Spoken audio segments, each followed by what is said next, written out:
है। जैसे आजकल आपको पता है कि कंपटीशन काफ़ी ज़्यादा बढ़ चुका है, खासकर आर्टिकलशिप ढूंढने में। तो स्टूडेंट्स काफ़ी ज़्यादा आ रहे हैं, पीआरसी पास करते हैं, उसके बाद कैफ पास करते हैं। हर अटेम्प्ट में तकरीबन 1500 बच्चे कैफ क्वालिफाई कर रहे हैं। वो कहते हैं ना, जहन्नम में आग नहीं है, सब अपनी लेके जाएंगे। तो जो आपके आमाल हैं ना, उसी की बेसिस के ऊपर आपका फिर रिजल्ट भी आता है। इम्प्रेशन ये होता है कि ये प्रोफेशन बिल्कुल ख़वातीन के लिए सेफ़ नहीं है, इनको जाके मर्दों के साथ काम करना पड़ेगा। सवाल मेरा ये है कि क्या डॉक्टर्स को काम नहीं करना पड़ता मर्दों के साथ? क्या फार्मासिस्ट को काम नहीं करना पड़ता मर्दों के साथ? क्या टीचर्स को काम नहीं करना पड़ता मर्दों के साथ? क्या वो मेल स्टूडेंट्स को नहीं पढ़ाती? उनका तो इवन जो डॉक्टर्स हैं, डॉक्टर्स को तो फिजिकल डिस्टेंस भी देयर आर टाइम्स के जब वो नहीं रख पाती। उनको चेक करना है एक पेशेंट को, तो उनको माथे पे हाथ रखना है। ख़राब होना होगा ना आपकी लड़की ने, वो दोनों जगह ख़राब हो सकती है। और अच्छा रहना होगा ना आपकी लड़की ने, वो सब जगह अच्छी रह सकती है। आपकी तरबियत की बात। सारे टाइम ना ऐसा आ गया कि अब कैफ क्वालिफाई कर लेना कोई कमाल की बात नहीं होती, और इवन फर्स्ट अटैम्प्ट में कैफ क्वालिफाई कर लेना भी कोई कमाल की बात नहीं होती। माज़ुल्लाह को लोग कहते हैं कि जी इसके अब्बा क्योंकि आए कैफ में हैं तो इसको आर्टिकलशिप मिल गई आराम से। मैंने उसकी सीवी देखी, मैं सर पकड़ के बैठ गई। इतना वॉलंटियर एक्सपीरियंस, क्या क्या नहीं उसने की। कि आपकी जो 2 बेटियां हैं, नहदिया और नौसेबा, अगर मैं नाम ठीक बोल रहा हूँ तो, आप उनको भी सीए करवाना पसंद करेंगी।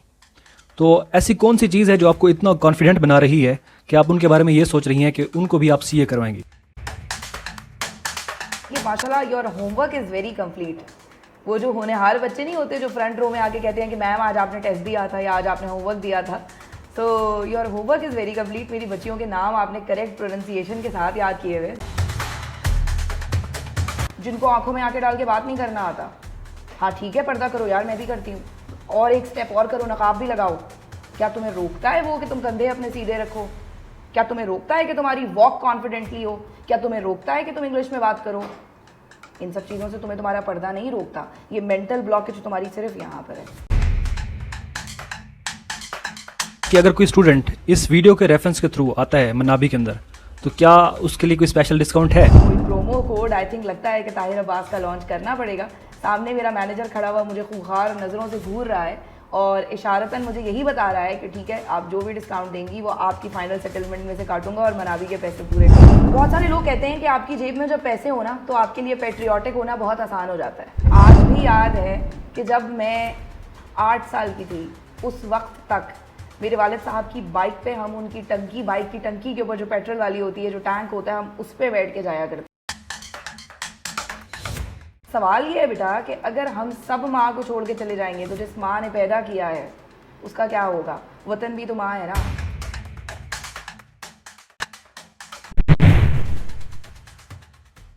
आज की वीडियो उन फीमेल स्टूडेंट्स के लिए है जो सीए करने का सोच रही है, ये कर रही है, मगर सोसाइटी और फैमिली की तरफ से उनको मुज़ाहमत का सामना करना पड़ता है। मैं चूँकि खुद एक लड़का हूँ, तो एक लड़की के क्या मसाइल होते हैं उतना अच्छे से फील नहीं कर सकता जितना एक क्वालिफाइड फीमेल चार्टर्ड अकाउंटेंट कर सकती है। इसलिए मैंने आज मैम अतिया सिद्दीकी को इन्वाइट किया है। तो हम उनसे पूछेंगे कि एक फ़ीमेल को इस फील्ड के अंदर क्या क्या मसाइल का सामना करना पड़ सकता है और वो इन चैलेंजेस को किस तरह से ओवरकम कर सकती है। मैम अतिया सिद्दीकी वैसे तो किसी तारुफ की मोहताज नहीं है, मगर just for the sake of information, ma'am ने अपनी मैट्रिक मुल्तान से की, उसके बाद उन्होंने आईकॉम किया, आईकॉम के बाद अपना सीए जर्नी स्टार्ट किया और केपीएमजी जैसी बिग 4 फर्म में अपनी आर्टिकलशिप स्टार्ट की। ड्यूरिंग आर्टिकलशिप ही उनकी शादी हो गई और उन्होंने अपना सीए क्वालिफाई किया अपनी शादी के बाद, और मैम ने टीएमयूसी से अपने टीचिंग करियर का आगाज़ किया। मैम अतिया सिद्दीकी का शुमार पाकिस्तान की उन चंद खवातीन में होता है जो न सिर्फ कामयाब क्वालिफाइड चार्टर्ड अकाउंटेंट हैं बल्कि मेंटोर और एजुकेटर भी हैं। वो एक कंपनी की इंडिपेंडेंट डायरेक्टर हैं और Qasim Adeel and company firm की पार्टनर भी हैं। और सबसे बढ़कर ये है कि वो पाकिस्तान की पहली और इकलौती फीमेल प्रिंसिपल हैं जो कि एक CAACC इंस्टीट्यूट को लीड कर रही हैं जिसका नाम मन्नाबी है। So thank you so much ma'am for joining us, और it's an honour for me to have you in this interview. Thank you so much Tahir बेटे, बहुत बहुत शुक्रिया कि आपने मुझे इस इंटरव्यू में बुलाया। एंड आई थिंक आप ये कह रहे थे कि आपके लिए ऑनर है, मुझे लगता है मेरे लिए ऑनर है कि मैं सीए कम्युनिटी से आपके तवस्सुत से बात कर सकूँगी और जितने भी मेरे मेल और फीमेल स्टूडेंट, जितने भी मेरे शहज़ादे और शहज़ादियाँ हैं, मैं उनको एड्रेस कर सकूँगी। तो शुक्रिया तो आपका हुआ कि आपने मुझे इस इंटरव्यू में बुलाया। एक बात बताती चलूँ कि एक तो रोज़ा है, दूसरा गला बहुत ज़्यादा ख़राब है, तो इस वजह से आवाज़ कुछ अजीब सी निकलेगी, but all of you please bear with me. Okay ma'am, सबसे पहले क्वेश्चन ये है कि बहुत से लोग जो हैं एम कैट या ई कैट या काफ़ी सारे जो कंपेरेटिव एग्ज़ाम है पाकिस्तान के अंदर, उसमें बेचारे नाकाम होते हैं, उसके बाद फिर अपना जो है सीए जर्नी स्टार्ट करते हैं। तो आपके सीए जर्नी स्टार्ट करने के पीछे क्या इंस्पिरेशन थी, और आप अपना सीए जर्नी के हवाले से बताइए, और कितना ड्यूरेशन लगा आपको इसको क्वालिफाई करने में?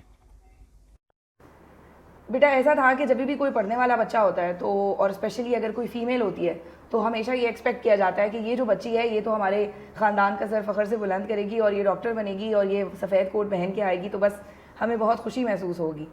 चाहती तो मैं भी यही थी कि मैं अपने ख़ानदान का सर फ़ख्र से बुलंद करूँ। पढ़ने का मुझे शौक़ बहुत ज़्यादा था और मुझसे बाकायदा मिन्नत की जाती थी कि थोड़ी देर के लिए किताबें छोड़ दें और ज़रा कोई और भी कुछ करें, कुछ फ़ैमिली में जाएँ, कुछ इन्जॉय करें। लेकिन मैट्रिक से मुझे लगा, बायोलॉजी से मैंने मैट्रिक किया था और जैसे कि आपने बताया भी कि मैंने मुल्तान से मैट्रिक किया। मेरे वालिद साहब SECP में होते हैं, तो उनकी डिफरेंट जगहों पे पोस्टिंग्स होती रहती थी। वैसे आई बिलोंग टू कराची, मगर उस ज़माने में पापा मुल्तान में थे। एंड ताहिर अब्बास का शहर है, लेकिन 1.5 साल में नहीं हूँ, लेकिन मैं समझती हूँ कि इतनी खूबसूरत यादें हैं मुल्तान की जो कि हमारे साथ जुड़ी हुई हैं। तो सब ने ये कहा कि जी ये तो डॉक्टर बनेगी। इवन मेरे खालू थे, वो अपनी बेटी की किताबें संभाल के रखा करते थे, उनकी बेटी भी डॉक्टर बन रही थी, मेरी कज़न, कि जी ये अत्तोबाजी, मुझे अत्तोबाजी कहते हैं फैमिली में, तो जब अत्तोबाजी बड़ी होगी और जब वो मेडिकल करेगी तो ये वाली किताबें इस्तेमाल हो जाएंगी। लेकिन मैं थोड़ी सी रिबेलियस थी मैट्रिक में। मैंने ये कहा कि ठीक है जी, कुछ चैलेंजिंग काम करना है, पढ़ाई कोई मुश्किल ही करनी है, लेकिन डॉक्टर मुझे नहीं बनना, मुझे किसी और तरह से अपने ख़ानदान का सर फ़ख्र से बुलंद करना है। तो मैं बेटा मैट्रिक ही से क्योंकि डिसाइड कर लिया था, तो इसीलिए ICOM किया। तो ये सारे के सारे MD कैट और ये जो इंजीनियरिंग के एंट्री टेस्ट होते हैं और पता नहीं क्या क्या, I do not know anything about it because I have not gone through them. So ma'am, आपके ख्याल में अगर कोई बंदा इन कंपेरेटिव एग्जाम में फेल हो जाता है तो क्या उसको फिर सीए में आना चाहिए? बेटा देखें, सीए में कभी भी लास्ट रिजॉर्ट समझ के ना आए, कभी ये ना सोचें कि अगर कहीं भी नहीं होगा, because a lot of students are connected with me via social media और हमेशा वो मुझे ये मैसेज करते हैं कि जी अभी तो मैम हमने ना एक अटेम्प्ट दे लिया MD कैट की, अब ना अगली होने वाली है थोड़े दिनों में, हम वो दे लेंगे, अगर उसमें भी नहीं लगा मेरिट लिस्ट में तो सीए की तरफ आ जाएंगे। सीए में फेलियर की बहुत बड़ी वजह यही है कि यहाँ पर आधे से ज़्यादा लोग इसको फर्स्ट ऑप्शन समझ के नहीं आए होते हैं, यहाँ पे इसको लास्ट रिजॉर्ट रखा जाता है। और जिनका कहीं भी नहीं होता वो सोचते हैं कि सीए में आ जाते हैं, बिकॉज आपको पता है कि 60% मार्क्स के ऊपर विदाउट एनी एंट्री टेस्ट आपको एंट्री मिल जाती है, and that is the reason behind such failure rate in CA. तो सबसे पहली बात तो ये कि आप इसको लास्ट रिजॉर्ट के तौर पर ना रखें, लेकिन अगर ऐसा है कि ज़िंदगी में कोई ना कोई नाकामी हो गई है, और नाकामी भी मैं इसको नहीं कहूँगी, मैं तो समझती हूँ कि जो आपका क्रिएटर है, जो सबका रब है, चाहे आप मुसलमान हैं या किसी भी और फेथ से बिलोंग करते हैं, रब सबका एक ही है, तो जो आपका क्रिएटर है definitely it is part of his greater plan. उसने कुछ ना कुछ आपके लिए अच्छा सोचा था, और ये जो इंजीनियरिंग या मेडिकल इसके अंदर आपका एडमिशन नहीं हुआ तो डेफिनेटली वो आपको किसी बेहतर और किसी ज़्यादा बड़ी जगह पे लेके जाना चाहता था, जब ही वो आपको सीए की तरफ लेकर आया है। तो एक छोटी सी बात यहाँ बताना चाहूँगी जो कि मैं अक्सर कोट करती हूँ कि हमारी जो मुसलमान, जो भी मुस्लिम फेथ से स्टूडेंट्स देख रहे हैं, आपको अंदाज़ा होगा कि हमारी एक किताब है हदीस की जिसका नाम है सही बुखारी। अब ये जो इमाम बुखारी रहमतुल्लाह अलैह थे, ये जब नहीं हुए थे, when he was in the वूम of his mother, तो उनकी माँ ने ये डिसाइड किया था कि अल्लाह ताला अगर आप मुझे सेहतमंद औलाद देंगे तो मैं इसको आपकी राह में दे दूंगी, और मेरा ये जो भी बच्चा होगा ये आपकी राह में काम करेगा। When he was born he was blind, he couldn't see. तो उनकी वालदा को बहुत ये परेशानी हुई कि मैंने तो अल्लाह ताला से कमिट कर लिया था कि जो भी मेरी औलाद पैदा होगी मैं उसको आपकी राह में दे दूंगी, अब मैं क्या करूँगी। तो शी प्रेड तवक्कल की मैं यहाँ पर बात कर रही हूँ। उन्होंने अल्लाह ताला पे तवक्कल रखा और उन्होंने अल्लाह ताला से कहा कि मेरी जो डायरेक्शन है वो बहुत ज़्यादा क्लियर है और मुझे आपके ऊपर पूरा भरोसा है कि आप मेरे लिए कोई राह बना देंगे। तो ये जो राह बनाने का काम है ना अल्लाह ताला का, ये अल्लाह ताला बखूबी जानते हैं। बस हमें जो है वो थोड़ा सा हालात के धारे पे अपने आप को छोड़ना पड़ेगा, मेहनत करनी पड़ेगी और हमें अल्लाह ताला पे तवक्कल रखना पड़ेगा, फिर उसके बाद चीज़ें आसान हैं। तो अगर MD कैट में नाकामी के बाद या जो भी आपके इंजीनियरिंग के टेस्ट हैं इनमें नाकामी के बाद आपको CA की तरफ मजबूरन आना पड़ा है, तो अब इस बात को जहन से निकाल दीजिए कि आप इसको लास्ट रिजॉर्ट समझ के आए थे, बल्कि ये सोचिए कि मुझे अब इसके अंदर इतना अच्छा परफॉर्म करना है that I will be better than the doctors and I will be better than the engineers जो कि मेरे दोस्त हैं जो कि इंजीनियर या डॉक्टर बने हैं या जिस भी और प्रोफेशन में गए। मैं नहीं जा सका या जा सकी, लेकिन CA में मैं अपने आप को इतना एक्सेलेंट बना लूँगा, I will excel in this profession because अल्लाह ताला चोज इट फॉर मी। ठीक हो गया मैम। तो आपके कहने का मकसद ये कि इंसान को कश्तियाँ जलाकर ही इस फील्ड में आना चाहिए। कल ही की बात है, मेरा भांजा आया हुआ था घर पे ना, he is in O levels, तो मेरी सिस्टर इन लॉ जो है मेरी नंद, उनका बेटा, तो मैंने उसको कहा हुआ है कि भाई तुम तो CA करोगे। तो उसके जो वालिद साहब हैं, he is also a chartered accountant, Fergusson's में वो होते हैं। तो मैंने उससे कहा कि मैंने कहा बस तुम तो जो है ना वो CA करोगे, उसको कहा हुआ है। तो वो मुझे कहने लगा कि मामी कुछ सेकेंड ऑप्शन भी होना चाहिए ना, CA अक्सर नहीं होता। मैंने कहा सेकेंड ऑप्शन कोई नहीं होता, CA के लिए तो बस एक ही बात है। मैं तो हमेशा एक ही बात कहा करती थी कि जब मैं CA कर रही थी तो मैं कहती थी कि करूँगी क्या जो CA में हो गई नाकाम। वैसे ये शेर कुछ ऐसे है कि करेंगे क्या जो मोहब्बत में हो गए नाकाम, तो मैं इसको ऐसे पढ़ती हूँ कि करूँगी क्या जो CA में हो गई नाकाम, मुझे तो और कोई काम भी नहीं आता, ऐसे करके CA में आए। जब आपने सेकेंड ऑप्शन रखे हुए होते हैं ना, you are always confused. Never confuse yourself, always be focused, और कभी भी अपना फोकस आपने छोड़ना नहीं है। मैम, आपको CA की जर्नी में और स्पेशली आर्टिकलशिप जो फेज़ है इसमें एज अ फीमेल कौन कौन से चैलेंजेस का सामना करना पड़ा और आपने उनको किस तरह से ओवरकम किया? अच्छा, जिस टाइम पे मैं आर्टिकल्स कर रही थी ना, उस वक्त 1.5 साल के बाद आपकी फर्स्ट अटैम्प्ट बनती थी, अब तो 1 साल के बाद बन जाती है। तो मेरी अभी फर्स्ट अटैम्प्ट बनी भी नहीं थी कि my parents got me married. It was a totally arranged marriage, ज़बरदस्ती नहीं हुई थी, मेरी अपनी मर्ज़ी से हुई थी। लेकिन साथ साथ मेरे पेरेंट्स ने मेरे इन लॉज से ये पक्की कमिटमेंट ली थी कि आप इसको सपोर्ट करेंगे और इसको आप पूरा CA करवाएंगे, बिकॉज CA फाइनल का तो कोई एक भी पेपर उस वक्त तक मैंने दिया ही नहीं था।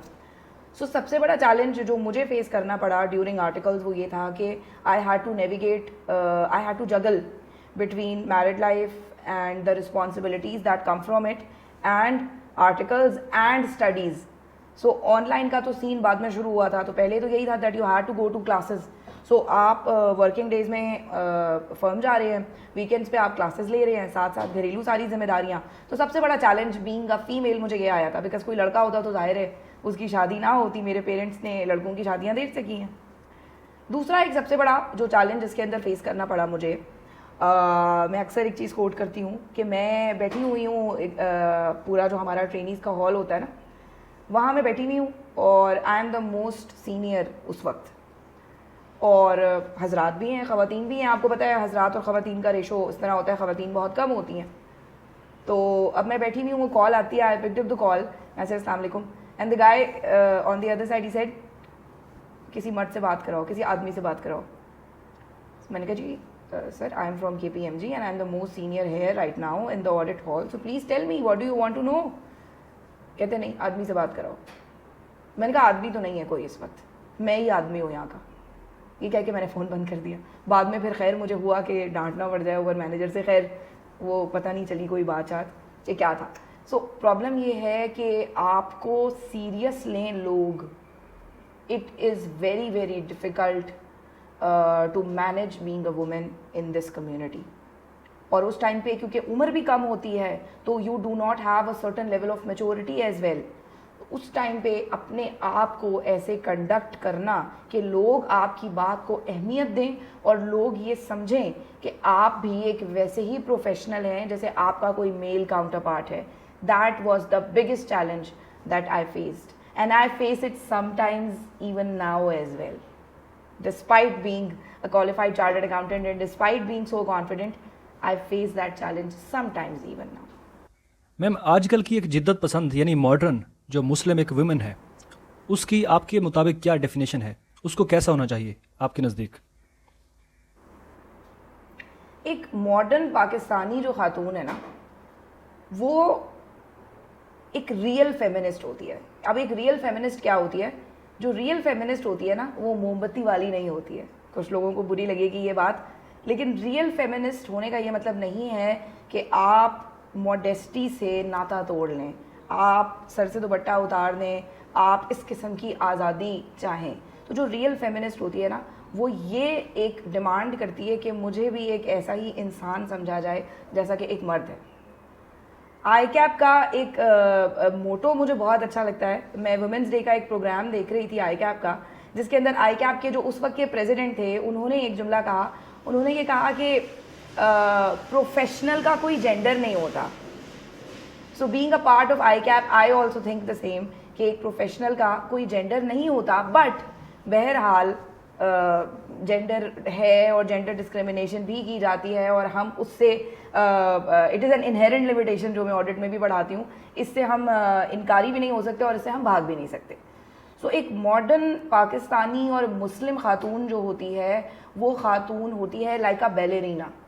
अब बहुत सारे लोग इस बात के ऊपर कहेंगे कि बैलेरीना तो वो नहीं होती है जो डांस करती है। नहीं, मैं बैलेरीना के डांस की बात नहीं कर रही हूँ, मैं बैलेरीना के बैलेंस की बात कर रही हूँ। कभी आप अगर बैलेरीना को देखें ना, तो वो अपने आगे वाले पंजों के ऊपर अपने आप को बैलेंस करती है। जो पाकिस्तानी मुस्लिम मॉडर्न खातून है ना, वो बैलेंस्ड होती है। ना वो एक तरफ झुकी हुई है कि जिसको सिर्फ कपड़े और जूते और इन चीज़ों की परवाह है, ना वो दूसरी तरफ झुकी हुई है कि उसको सिर्फ और सिर्फ अपने करियर की परवाह है, ना वो सिर्फ और सिर्फ किचन के अंदर हांडी चूल्हा करती है, और ना वो सिर्फ और सिर्फ बच्चे पैदा करके उनको पालती है, बल्कि वो ये सारा कुछ करती है। वो ये सब कुछ एक साथ जगल करती है, और वो इसके अंदर भी she looks at the face of adversity with confidence. आंखों में आंखें डाल के बात करती है, लेकिन साथ साथ अपने घर के बुजुर्गों का एहतराम भी करना जानती है। वो बोर्ड रूम्स के अंदर आके फैसले सुनाती है, लेकिन साथ साथ अपने बच्चों का जो स्कूल का होमवर्क है उसके ऊपर भी उसकी पूरी नज़र होती है। लाजमी नहीं है कि वो हर रोज़ किचन में खाना पका रही है, लेकिन उसको ये पता होता है कि उसके किचन के कौन से कैबिनेट में कौन सा इंग्रेडिएंट रखा हुआ है। मेरी नज़र में ये डेफिनेशन है एक मॉडर्न पाकिस्तानी और मुस्लिम खातून की, कि वो जगलर होती है, वो बैलेंस करती है सारी चीज़ें। ओके मैम, पाकिस्तान में बहुत से लोग जो वीमेन एजुकेशन है इसके अगेंस्ट होते हैं, और बहुत से लोग जो हैं तलीम निस्वा के हक़ में भी हैं, और इसके पीछे कहीं ना कहीं एक बड़ी रीज़न ये होती है कि मतलब हमारा अच्छा रिश्ता हो जाए और एक ब्राइट फ्यूचर हो जाए। लेकिन अगर स्टैटिस्टिक्स देखा जाए तो पाकिस्तान में जो डाइवोर्स रेट है वो ज़्यादा भी एजुकेटेड वीमेन के अंदर है। तो आप क्या समझते हैं कि इसके पीछे क्या रीज़न हो सकती है? अच्छा ताहिर, मेरा इस सवाल के जवाब में, वैसे मैं हमेशा अपने स्टूडेंट्स को मना करती हूँ कि सवाल के जवाब में सवाल नहीं करते हैं बल्कि जवाब देते हैं, लेकिन इस सवाल के जवाब में मेरा आपसे एक सवाल है। Okay ma'am. आप एक रिश्ते में इस वजह से रहना चाहेंगे कि आपको उसमें मोहब्बत और रहमत और इज़्ज़त, कंपेनियनशिप मिल रही है, या आप इस वजह से एक रिश्ते में रहना चाहेंगे कि आपके पास और कोई फाइनेंशियल सपोर्टर नहीं है? आपसे सवाल है मेरा। Ma'am, I would go for option 1। आपके इस जवाब ने जवाब दे दिया है आपके इस सवाल का। पहले वो औरत फाइनेंशियली इंडिपेंडेंट नहीं थी, वो मजबूरी में रहा करती थी उस आदमी के साथ, क्योंकि उसको ये पता था कि वो यहाँ से निकलेगी तो वो माँ बाप के घर जाएगी, माँ बाप बूढ़े हो जाएंगे, मर जाएंगे, उसको रहना पड़ेगा अपने भाइयों के साथ। उसको भाई की जिम्मेदारी नहीं है। अगर वो करता है तो बहुत बहुत शुक्रिया उसका, और अल्हम्दुलिल्लाह हमारे पाकिस्तानी भाई जितने भी होते हैं अपनी बहनों का बहुत ख्याल रखते हैं। मेरे भाई अल्हम्दुलिल्लाह मेरा ख्याल रखते हैं, मेरे हस्बैंड अपनी बहनों का बहुत ख्याल रखते हैं, बट जिम्मेदारी नहीं है उस भाई की। वो औरत इस वजह से जुल्म सह रही है, इस वजह से मार खा रही है, और कभी कभी मौत के घाट भी उतर जाती है, just because of the fact that nobody can sustain her financially. उसके बच्चों का क्या होगा? किसी भी रिश्ते में मोहब्बत की वजह से रहना चाहिए, रहमत की वजह से रहना चाहिए, कंपेनियनशिप की वजह से रहना चाहिए, पैसों की वजह से नहीं रहना चाहिए। ये रीज़न है डिवोर्स रेट का, कि वो उस रिश्ते में सिर्फ एक वजह से रह रही थी। अब जब उसके पास वो वजह ख़त्म हो गई है, बिकॉज उसकी अपनी जेब में पैसे हैं, इस वजह से वो मौत के घाट नहीं उतरना चाहती, वो जीना चाहती है। और 90% of the reason is exactly this. हाँ 10% ऐसी ख़वातीन भी हैं जो कि वाकई इस किस्म की सोच रखने लगी हैं, और हम पूरी कोशिश कर रहे हैं कि हमारे साथ ऐसी जितनी भी स्टूडेंट्स आती हैं अब उनकी सोच को बदलें, कि उनका ये ख्याल होता है कि बस ठीक है, अगर हमने पढ़ाई कर ली है तो अगला हमारे सामने झुक के रहेगा। ये जो रिश्ता है ना मियाँ बीवी का, इनमें से दोनों में से किसी को भी झुकना नहीं चाहिए एक दूसरे के सामने, दोनों में से किसी को भी डरना नहीं चाहिए एक दूसरे से। अभी पिछले दिनों की बात है, एक पार्टी में हमें जाना था, तो मुझे किसी ने कहा कि आपने पूछ लिया अपने हस्बैंड से? मैंने कहा जी मैंने पूछ लिया। और फिर मैंने उनको कहा कि कल उनको किसी पार्टी में जाना था तो उन्होंने भी मुझसे पूछा था। ये होता है रिलेशनशिप। तो जो एक पाकिस्तानी मॉडर्न वुमेन की मैंने आपको डेफिनेशन बताई है ना, वो बन गई है ये। इस वजह से नहीं रहती है अब्यूसिव मैरिज में, और कोई वजह नहीं है। वो सिर्फ 10% होंगी ऐसी ख़वातीन, 90% ऐसी ही हैं जो मजबूरी में रह रही थी क्योंकि पैसे नहीं थे उनके पास। सही हो गया मैम। और मैम नेक्स्ट क्वेश्चन आपसे मुतल्लिक है कि आपने सीए क्वालिफाई कर लेने के बाद पाकिस्तान में रहना ही क्यों प्रेफर किया, पाकिस्तान से बाहर क्यों सेटल नहीं हुई? बहुत सारे लोग कहते हैं कि आपकी जेब में जब पैसे हो ना तो आपके लिए पेट्रियाटिक होना बहुत आसान हो जाता है। तो आप ये पेट्रियाटिक बातें इस वजह से करती हैं because you have a settled life in Pakistan, that's why you really like to live here, and that is the truth. इसमें कोई झूठ नहीं है, ये सच्चाई है कि अल्लाह के करम से मेरे वालिद साहब ने और मेरे अब जो ससुर साहब हैं, इन लोगों ने वाकई बहुत ज़्यादा मेहनत की and they made life better for us. उनके जो बच्चे हैं उनके लिए उन्होंने ज़िंदगी को थोड़ा सा बेहतर कर दिया, इसमें कोई झूठ नहीं है। लेकिन मुझे आज भी याद है कि जब मैं 8 साल की थी, उस वक्त तक मेरे वालिद साहब की बाइक पे हम उनकी टंकी, बाइक की टंकी के ऊपर जो पेट्रोल वाली होती है, जो टैंक होता है, हम उस पर बैठ के जाया करते थे जब हमारे पास जब तक गाड़ी नहीं थी। तो मैं भूली नहीं हूँ वो सारी चीज़ें, और आज भी मैं उसी तरह मेहनत करती हूँ। आज भी मेरे स्टूडेंट्स हैरान होते हैं ये सुनकर कि मैम आप आज भी बार्गेन करती हैं दुकानों पे जाके, और आप आज भी जब किसी ग्रोसरी स्टोर पे जाती हैं तो आप देखती हैं कि भाई ये 2 आइटम्स हैं, इनमें से कौन सा वाला सस्ता है और कौन सा वाला महंगा है। तो यस आई डू दैट। सवाल ये है बेटा कि अगर हम सब माँ को छोड़ के चले जाएंगे तो जिस माँ ने पैदा किया है उसका क्या होगा? वतन भी तो माँ है ना। अगर मैं एक ऐसी पोजीशन में हूँ, और अब तो अल्हम्दुलिल्लाह मैं एंटरप्रेन्योर बन गई हूँ, तो मैं यहाँ पे क्यों ना जॉब्स क्रिएट करूँ, यहाँ पे क्यों ना मैं उन स्टूडेंट्स की हेल्प करूँ जो स्टूडेंट्स की मदद, यानी जब मैं स्टूडेंट थी जो मेरी नहीं की गई थी। कल ही मेरी एक फ्रेंड का मैसेज आया, वो मेरी वीडियो गई थी कि 7 स्टेप आपका फॉर्मूला है to crack theoretical subjects in first attempt, जिसमें मैंने बताया था कि 7 कौन से स्टेप्स हैं जो मैं अपनी क्लास में लूँगी कि आपके ये सब्जेक्ट्स फर्स्ट अटैम्प्ट में business law, company law, auditing pass हो जाए। तो उसने वो रील देखी, she is a qualified chartered accountant, बड़ी सीनियर पोजीशन पे रेगुलेटर के मतलब एक रेगुलेटर इदारे में वो काम करती है। तो उसने कहा कि यार हमें अगर कोई दे देता ये 7 स्टेप एजेंडा तो कितनी ज़िंदगी आसान हो जाती। तो मैंने कहा इसीलिए तो दिया है, क्योंकि उसी लम्हे डिसाइड कर लिया था कि टीचर बनूंगी, पाकिस्तान में रहूंगी, एक दिन आएगा इंस्टीट्यूट बनाऊंगी, सीए कम्युनिटी की मदद करूंगी। ये वजह है कि जो मैंने पाकिस्तान से बाहर जाना मुनासिब नहीं समझा। ये इश्क की बातें हैं, हर कोई समझ नहीं सकता। ओके मैम, आपके इदारे से याद आया कि आपने अपना एक इदारा इस्टेब्लिश किया है मन्नाबी के नाम से। सबसे पहले तो हमें इस मन्नाबी लफ्ज़ का मतलब बताइए, और दूसरी बात कि किसी स्टूडेंट को क्यों ज्वाइन करना चाहिए मन्नाबी के अंदर, ऐसे क्या डिफरेंट है बाकी इंस्टीट्यूट्स की निस्बत? मनाबी का मतलब हर इंटरव्यू में मुझसे पूछा जाता है, वेयर एवर आई गो पूछा जाता है। अच्छा मेरी जो बेटियां हैं ना दोनों, उनके नाम भी मैंने यूनिक रखे हैं, उनके भी नाम का मतलब हर जगह पूछा जाता है। और ये जो तीसरी औलाद है मेरी मनाबी, इसके नाम का मतलब भी हर जगह पूछा जाता है मुझसे। मनाबी इज़ अ जापानीज़ वर्ड, और इसका जो मतलब है वो है टू लर्न, सीखना। सो ये मनाबी का बेसिकली मतलब है। और अब हमने मनाबी बिजनेस स्कूल कर दिया है, बिकॉज अब वो फॉर्मल उस तरह से हमें जब रेट का स्टेटस लेना था तो वो एक फॉर्मल नाम उसका एक प्रॉपर होता है, खाली मनाबी नहीं हो सकता था। तो फिर हमने इसका नाम मनाबी बिजनेस स्कूल कर दिया है। क्यों आए जी मनाबी में? मैं हूँ इसलिए आए, मजाक कर रही हूँ। मनाबी को बेटा क्या चीज़ मुख्तलिफ बनाती है? मनाबी को 2 चीज़ें मुख्तलिफ बनाती हैं। पहली बात यह है कि Manabi is a women led organisation. अब बहुत सारे लोग ये भी कहते हैं कि जी वुमेन कार्ड प्ले करेंगे और उससे कोई बेनिफिट लेंगे। हम सबके घरों में घर चलाने वाली माँ होती है, और जो माँ होती है ना उसके अंदर एम्पैथी होती है। एम्पैथी क्या होती है? To walk in somebody else's shoe, to be able to walk in somebody else's shoe. आप ना अंडरस्टैंड कर सकते हैं बैठे बैठे कि अगले के दिमाग में, दिल में क्या चल रहा है। So I try to use that formula here in Manabi, कि आई ट्राई कि एम्पैथी से सारे मसले सॉल्व हों, बजाय इसके कि डिसरिस्पेक्ट से या डांट के या डिस्करेजमेंट से मसले हल हों। सो स्टूडेंट्स को सबसे ज़्यादा जो चीज़ चाहिए वो है एम्पैथी। उनको ये चाहिए कि उनके मसलों को कोई अंडरस्टैंड करे। तो सबसे पहली जो चीज़ मनाबी में आपको मिलेगी वो मिलेगी ये एम्पैथी। दूसरी चीज़ connection. We are directly connected to the student. अब हमारी जो क्लास का मॉडल अब हो गया है कैंपस बनाने के बाद से, वो ये हो गया है कि एक हाइब्रिड भी मॉडल चल रहा होता है कि जी बच्चे यहाँ पे भी बैठे हैं कैंपस में, ठीक है, और बच्चे इस कैमरे के पीछे, इस लैपटॉप के पीछे ऑनलाइन भी बैठे। हमारी फुल नज़र होती है कि कौन सा बच्चा है जो कैंपस में बैठा है और कौन सा बच्चा है जो ऑनलाइन बैठा है, और हम उनके साथ मुस्तकिल कम्युनिकेट करते रहते हैं। ऑनलाइन वाले बच्चों को भी ये महसूस नहीं होता that they are not part of the class.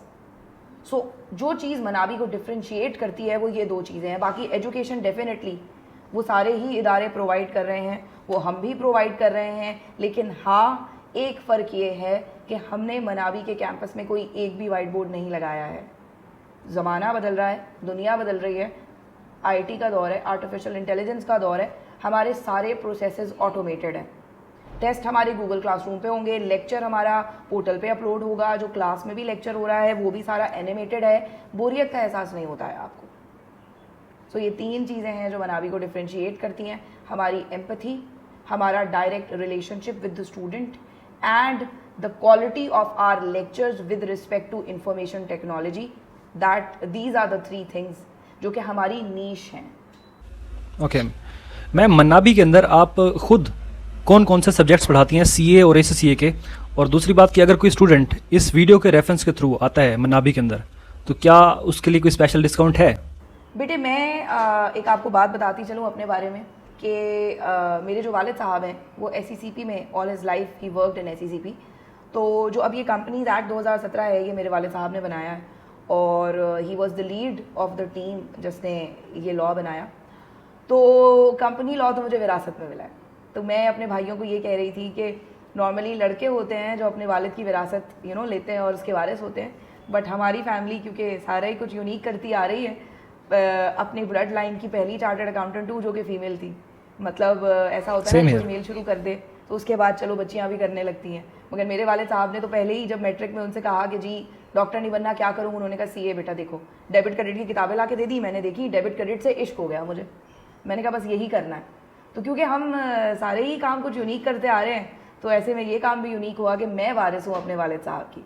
ठीक, सो कंपनी लॉ तो ऑब्वियसली खून में आया है। कंपनी लॉ का सब्जेक्ट पढ़ाती हूँ, कैफ लेवल पे बिजनेस लॉ का सब्जेक्ट पढ़ाती हूँ, उसके अलावा ऑडिटिंग ये सब्जेक्ट पढ़ाती हूँ। बिकॉज थ्योरेटिकल सब्जेक्ट के अंदर जो सबसे बड़ा चैलेंज होता है हमारे बच्चे को वो होता है ड्राफ्टिंग का। वो कॉन्सेप्ट्स ले लेता है, किसी ना किसी तरह मर के क्लासेस भी ले ही लेता है, उसको आंसर नहीं लिखना आता। दैट इज़ माई स्पेशलिटी कि मैं बच्चे को क्लास में लाइव सामने बैठ के आंसर लिखना सिखाती हूँ। तो जो भी बच्चा कैंपस में है वो वही आंसर लिखेगा, मुझे चेक करवाएगा। यानी other than assignments, other than test, other than mocks, इसके अलावा ये एक चौथी चीज़ की जा रही है कि लाइव क्लास में जो कैंपस में बैठे हैं वो चेक करवाएंगे। अब ऑनलाइन वाले कैसे चेक करवाएंगे?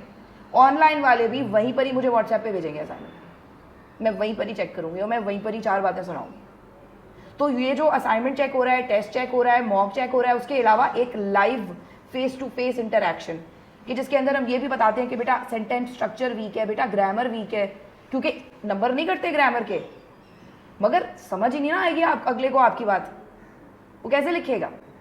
तो ये वजह है कि मैं थ्योरेटिकल सब्जेक्ट्स पढ़ाती हूँ because these subjects are not easy. इसके अंदर बच्चे की अटेंशन को गैदर करना और गैदर करने के बाद इंटैक्ट रखना, it is very very difficult. ACCA में मैं जो ACCA का पेपर F8 या AA का ऑडिट एंड एश्योरेंस का कहलाता है वो पढ़ाती हूँ। मैंने अपने करियर का आगाज़ ACCA से ही किया था बाय द वे। तो यही सबसे पहले ACCA का लॉ और ACCA का ऑडिट पढ़ाना शुरू किया था, CA को बाद में स्टार्ट किया था मैंने। फिर CFAP लेवल के ऊपर मैं कॉर्पोरेट लॉ पढ़ाती हूँ, और अब बहुत ज़्यादा जो है वो डिमांड आ रही है कि जो एडवांस ऑडिट का पेपर है वो भी पढ़ाना शुरू करूँ। तो देखते हैं कि मैं ये कर पाती हूँ या नहीं। PRC लेवल के ऊपर मैं ITB जो इंट्रोडक्शन टू बिजनेस है वो पढ़ा रही थी, बट ये है कि कैंपस स्टार्ट करने के बाद मैं उसको उस तरह टाइम नहीं दे सकती, तो मैंने उसके लिए एक बहुत अच्छे और एक्सपीरियंस टीचर हैं जो कि दे दिए हैं। तो ये हैं जो सारे सब्जेक्ट्स मैं पढ़ाती हूँ। तो ताहिर ऐसा है कि आप शायद मुझसे नाराज़ हो जाएं इस जवाब पे। मनाबी में अल्हम्दुलिल्लाह हम कोई भी बच्चा अगर ऑर्फन होता है तो 50% स्ट्रेट उसको हम ऑफ देते हैं, और ये सिर्फ मेरी नहीं, एक समझ लीजिए कि ये एक मेरी ओपिनियन है, बल्कि जो मेरे पार्टनर्स हैं सारे लोग, आप लोग जानते हैं कि हम लोग मनाबी में यहाँ पे 3 पार्टनर्स हैं। एक मेरे पार्टनर है सर उमैर हनीफ जो कि बहुत सीजनड टीचर हैं। आपके जितने भी कंप्यूटेशनल सब्जेक्ट्स हैं जिसके अंदर FAR1, FAR2, CMA, टैक्स, वो उसके एक बहुत, और वो नस्ट के भी फैकल्टी मेंबर हैं। तो उनका भी यही ओपिनियन है। तीसरे जो हमारे पार्टनर हैं जहांगीर साहब, और जो कि हमारे साथ इधर मनाबी में टीचिंग स्टाफ में तो नहीं है मगर ये है कि वो एक मल्टीनेशनल कंपनी में जॉब करते हैं। तो हम तीनों का, और बाय द वे ये भी मैं बताती चलूँ कि ये दोनों मनावी के फाउंडर्स थे। मनावी इन लोगों ने शुरू किया था। हाँ, ये एक अलग बात है कि परवान मैंने चढ़ाया है मनावी को, मगर it was their brain child. I joined later on. तो हम तीनों का ही यही ऑब्जेक्टिव होता है कि सीए कम्युनिटी के अंदर ये जो बिल्कुल एक बच्चे को आपने एक ऐसा माइंडसेट दे दिया है ना कि वो बहुत ज़्यादा गरीब है, उसको बहुत ज़्यादा डिस्काउंट्स मिलने चाहिए। सो हम देते ज़रूर हैं। ऑर्फन को जैसे मैंने बताया स्ट्रेट 50% ऑफ है। उसके अलावा कोई भी ऐसा बच्चा जो कि रिपीटर है, जो किसी भी कॉलेज का रिपीटर है, हमारे लिए वो रिपीटर है, बिकॉज ऑब्वियसली वो बच्चा एक दफ़ा फ़ी जमा करा चुका है, तो उसको रिपीटर का अलग से डिस्काउंट मिलता है। साथ साथ जिसके भी कोई फाइनेंशियल प्रॉब्लम्स है, ये नहीं कि बच्चा बस ये कहे कि मेरी बातचीत है, मेरी कोऑर्डिनेटर से बातचीत है, मेरी टीचर से बातचीत है, तो बस मुझे डिस्काउंट मिल जाएगा। ऐसे नहीं मिलता मनावी में डिस्काउंट। मनावी में डिस्काउंट मिलता है on the basis of a proper criteria, और आपको बकायदा एक एविडेंस देना होता है। बैंक स्टेटमेंट आपको अपनी दिखानी है, आपको अपने घर का बिजली का बिल दिखाना है। उसकी बेसिस के ऊपर जितनी हम हेल्प कर सकते हैं हम ज़रूर करते हैं स्टूडेंट्स की, लेकिन ये जान पहचान की बेसिस पे या इस किस्म के डिस्काउंट्स हम नहीं देते। लेकिन सिंस आपने कहा है तो कोई प्रोमो कोड आई थिंक लगता है कि ताहिर अब्बास का लॉन्च करना पड़ेगा। सामने मेरा मैनेजर खड़ा हुआ मुझे खूंखार नज़रों से घूर रहा है और इशारतन मुझे यही बता रहा है कि ठीक है, आप जो भी डिस्काउंट देंगी वो आपकी फाइनल सेटलमेंट में से काटूंगा और मनावी के पैसे पूरे करूंगा।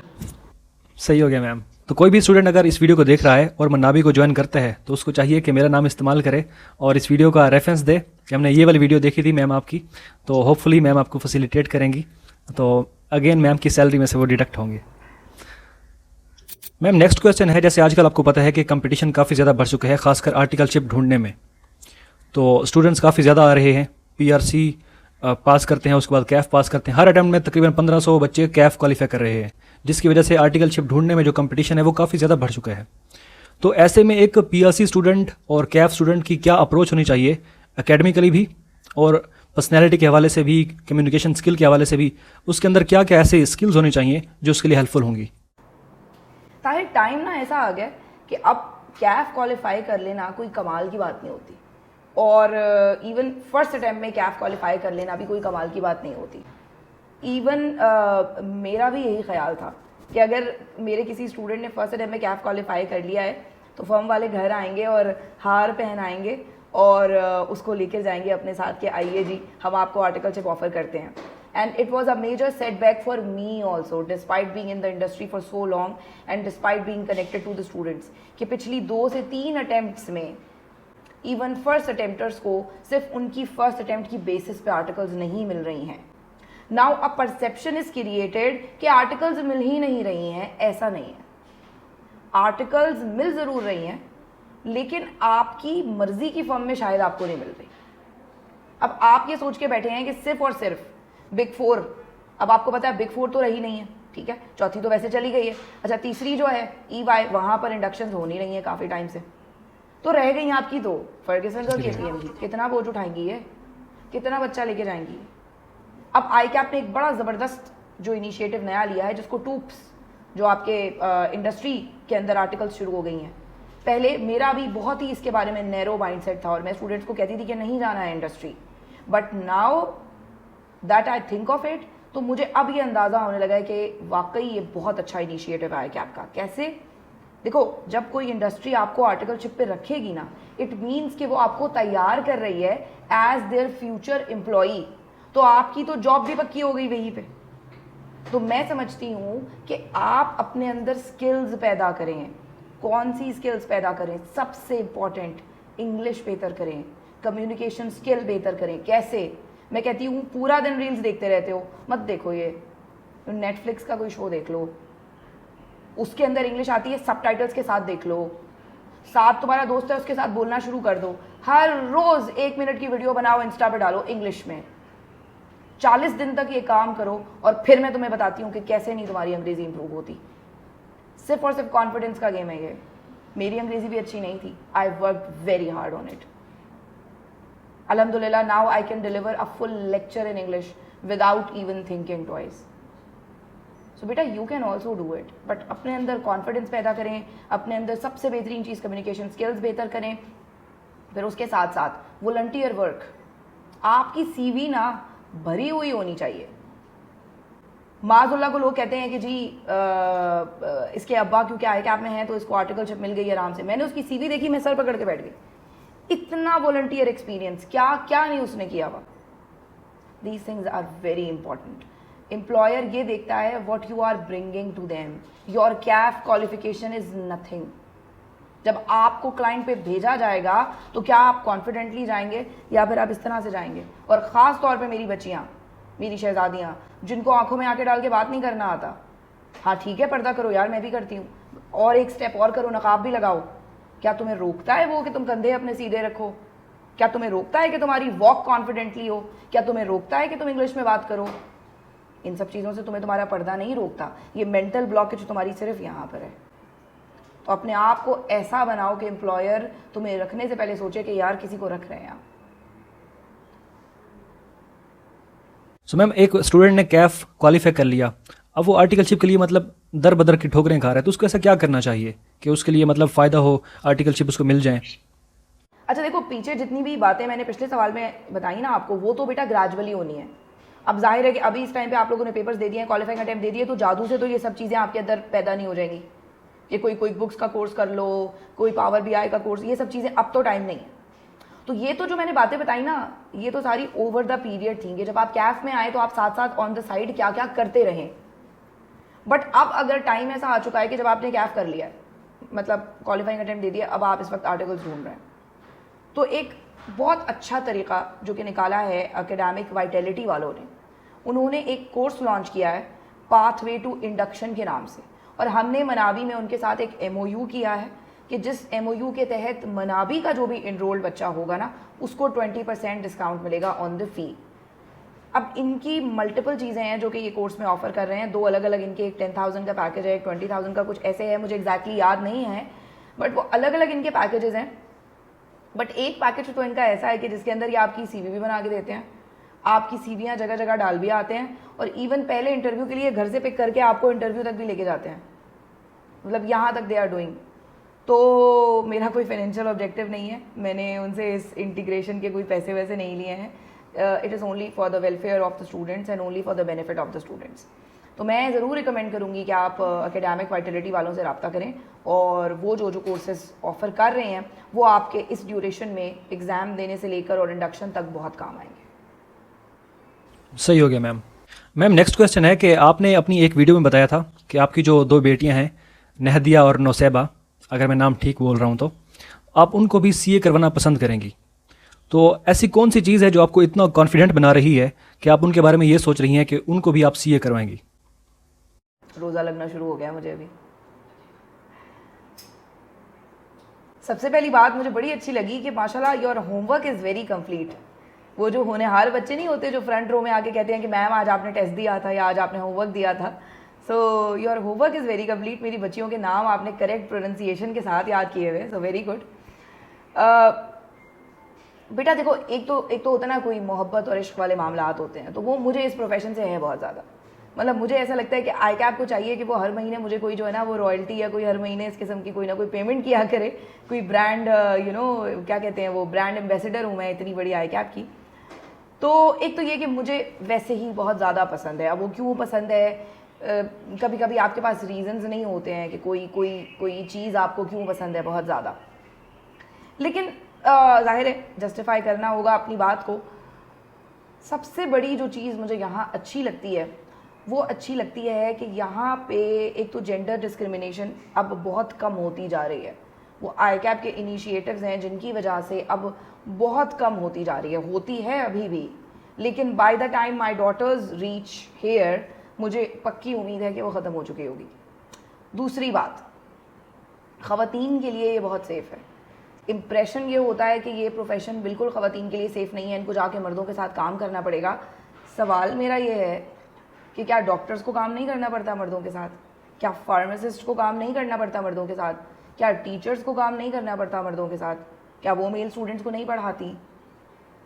उनका तो इवन जो डॉक्टर्स हैं, डॉक्टर्स को तो फिजिकल डिस्टेंस भी देयर आर टाइम्स के जब वो नहीं रख पाती, उनको चेक करना है एक पेशेंट को तो उनको माथे पे हाथ रखना है, उनको सर्जरी करनी है तो करनी है, please do not take offence. मैं तो एक फीमेल डॉक्टर जब भी होती है सामने तो I feel very very comfortable, क्योंकि मुझे लगता है कि मैं उनके साथ बेहतर इंटरैक्ट कर सकती हूँ और मुझे कोई भी सवाल पूछते हुए या बात कहते हुए एक शर्म नहीं महसूस होती है, एक फ़ीमेल डॉक्टर हूँ। तो मैं ये बात एक नेगेटिव सेंस में नहीं कह रही हूँ, मैं लोगों की परसेप्शन के हिसाब से कह रही हूँ कि उनको क्यों लगता है कि ख़राब हो जाएगी लड़की अगर वो किसी दफ्तर में काम करती है, लेकिन बहुत अच्छी होगी अगर वो किसी हॉस्पिटल में काम करती है। ख़राब होना होगा ना आपकी लड़की ने, वो दोनों जगह ख़राब हो सकती है, और अच्छा रहना होगा ना आपकी लड़की ने, वो सब जगह अच्छी रह सकती है।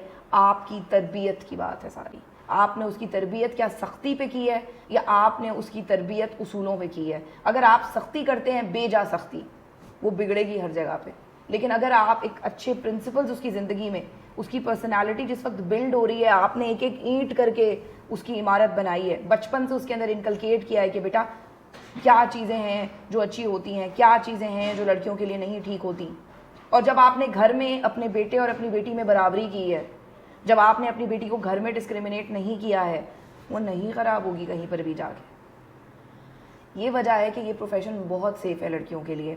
आपका वास्ता पढ़े लिखे लोगों से पड़ता है, आपकी जॉब के कुछ सर्टन इंसानियत वाले आवर्स होते हैं, और आप साथ साथ अपनी फैमिली को मैनेज कर सकते हैं। अब तो बहुत सारे ऐसे इदारे हैं जो डे केयर्स भी बना रहे हैं साथ में, तो साथ में आपने अपने बच्चे को डे केयर में किया, आप वहाँ पर ऑफिस में काम कर रहे हैं। कितनी मेरी फ्रेंड्स हैं ऐसी जो कि बीच में जा के बच्चों को देखती रहती हैं, अगर उनको बच्चों को नर्स करना हो वो नर्स भी कर सकती हैं। So these are the things जिसकी वजह से मैं चाहती हूँ कि मेरी बेटियाँ बने, but yes I will not force them, I will never. मैं तो कभी उनको उनकी मर्ज़ी के ख़िलाफ़ कपड़े पहनने के लिए फोर्स नहीं करती, तो मैं एक प्रोफेशन के लिए किस तरह फोर्स करूँगी। मैं उनको गाइड करूँगी, शायद थोड़ा सा मैनिपुलेट भी करूँ, लेकिन इससे ज़्यादा नहीं करूँगी, ज़बरदस्ती नहीं करूँगी उनके साथ। I will just tell them how good this profession is. कैसे कोई ना कह सकता है सीए करने को। ये हो गया। नहीं, बहुत से लोग मजबूरी में करते हैं ना, तो इसलिए मैंने ये पूछा सवाल आपसे। लास्ट में मैं आपसे चाहूँगा कि इस चैनल पे चूँकि काफ़ी सारे स्टूडेंट्स ऐसे हैं जो कि नॉन अकाउंटिंग बैकग्राउंड से हैं, जो अभी सीए करने का प्लान कर रहे हैं, एसीसीए करने का प्लान कर रहे हैं, अभी सोच विचार में है कि करें या ना करें, कहीं फंस ना जाएं यहाँ आके, तो उनके लिए कोई ऐसा मोटिवेशनल मैसेज या कोई इंकरेजमेंट आप देना चाहें तो एंड में। एक नॉर्मल पढ़ने वाला एवरेज स्टूडेंट 23-24 साल की एज में अब सीए क्वालिफाई कर रहा है, वजह गाइडेंस। उसके पास अब हमारे जैसे टीचर्स मौजूद हैं, उसके पास अब ऑनलाइन फैसिलिटी मौजूद है, उसके पास अब सोशल मीडिया मौजूद है, उसका टीचर उसके साथ हर वक्त कनेक्टेड रहता है। वो अपने टीचर को रात को 3 बजे मैसेज करे तो ये टीचर जवाब देती है, सुबह 7 बजे मैसेज करे तो ये टीचर जवाब देती है। अब सीए करना आसान हो गया है पहले की निस्बत। हाँ, पेपर मुश्किल आने लगा है, लेकिन फैसिलिटीज़ बहुत ज़्यादा बढ़ गई हैं।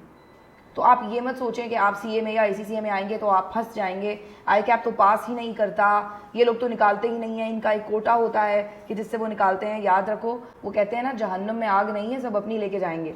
तो जो आपके आमाल हैं ना, उसी की बेसिस के ऊपर आपका फिर रिज़ल्ट भी आता है।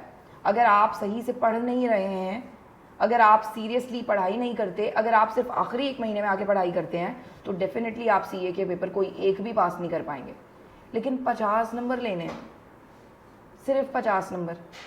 कोई ऐसा भी मसला नहीं है कि ज़्यादा मार्क्स लेने हैं, नहीं, पास है या फेल है, नंबर तो आते ही नहीं है, सबके पर्दे रह जाते हैं।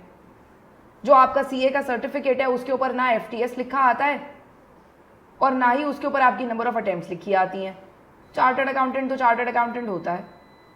तो इस सोच में ना रहें कि फंस जाएंगे, ज़िंदगी वो हो जाएगी, बर्बाद हो जाएगी, यहाँ पे बाल सफ़ेद हो जाएंगे। हाँ, होता है ये सारा कुछ, लेकिन कौन सा ऐसा प्रोफेशन है जो कि आपको 2 साल में एक फाइनेंशियल इंडिपेंडेंस की तरफ लेके जाने लगता है। अभी आपका कैफ क्वालिफाई होता है जब, तो आप फर्म चले जाते हैं, फर्म से आपको स्टाइपेंड मिलना शुरू हो जाता है। कौन सा ऐसा प्रोफेशन है जहाँ 2 साल में पैसे मिलना शुरू हो जाएं?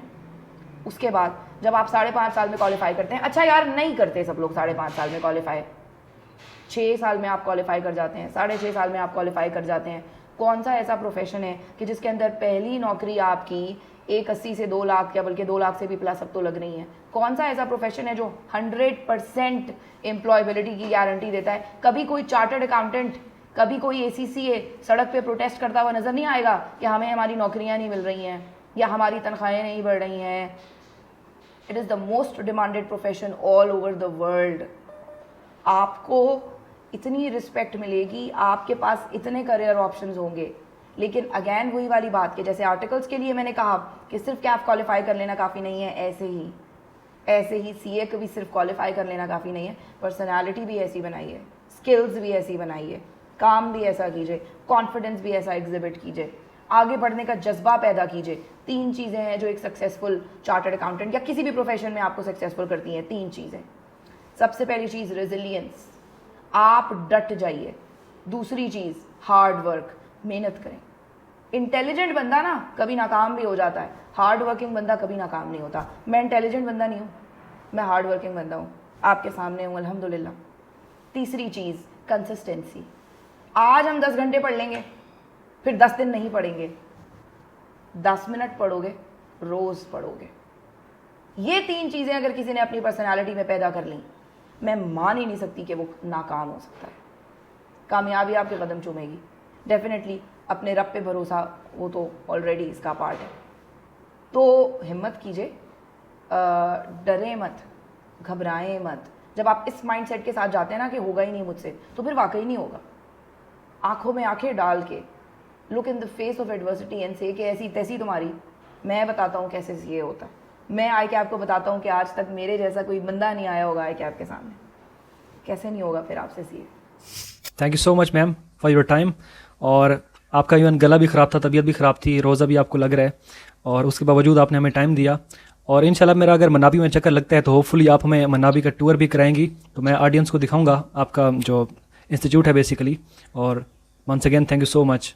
बेटे मुझे बहुत अच्छा लगेगा अगर आप इस्लामाबाद आओ, अगर आप मनाबी आओ, और बिल्कुल हम टूर नहीं कराएंगे बल्कि हम आपके साथ प्रॉपर इंशाल्लाह खाना वाना भी खाएंगे। और बल्कि आपका अपना घर भी है यहाँ पे, आप मेरे घर पे रुक भी सकते हैं। We would love to have you. मुझे ऐसे बच्चे बहुत अच्छे लगते हैं who are trying to make a change in the society. और ये जो काम आप कर रहे हैं ना, ये खिदमत है, ये खिदमत खल्क है। तो मैं तो समझती हूँ कि बहुत ज़्यादा एप्रिसिएशन के हकदार हैं आप। जितने भी सीए के इन्फ्लुएंसर्स हैं, मैं सबके साथ इन टच रहती हूँ और मैं फ्रॉम टाइम टू टाइम उनका शुक्रिया अदा करती रहती हूँ। बल्कि इधर इस्लामाबाद के जो भी इन्फ्लुएंसर्स हैं उनको हमने बुलाया था जब मनाबी की इनॉग्रेशन की थी, और हमने उनको एक शील्ड दी थी in recognition of their services for the community. Because आपने शायद शुगल में शुरू किया हो, लेकिन आपको अंदाज़ा ही नहीं है कि कितने लोग हैं जो आपसे जुड़ गए हैं, कितने लोग हैं जो आपके ऊपर भरोसा करते हैं, कितने लोग हैं जो कि कहते हैं कि मेरे पास भी आते हैं तो कहते हैं कि मैम वो फलाने वाले जो इन्फ्लुएंसर भाई हैं उन्होंने कहा था मनाबी जाओ, फलानी वाली जो इन्फ्लुएंसर बहन है उन्होंने कहा था मनाबी जाओ। तो आपको अंदाज़ा ही नहीं है the change you are bringing in this society. So मेरे तो दिल से दुआएं हैं आप लोगों के लिए। अल्लाह ताला हामी और नासिर हो आप सब सीए और एसीसी इन्फ्लुएंसर्स का who are trying to make a change. आमीन। Thank you so much ma'am. अल्लाह हाफिज़। हो गया ताहिर, ज़बरदस्त सही हो गया बेटे। जी मैम।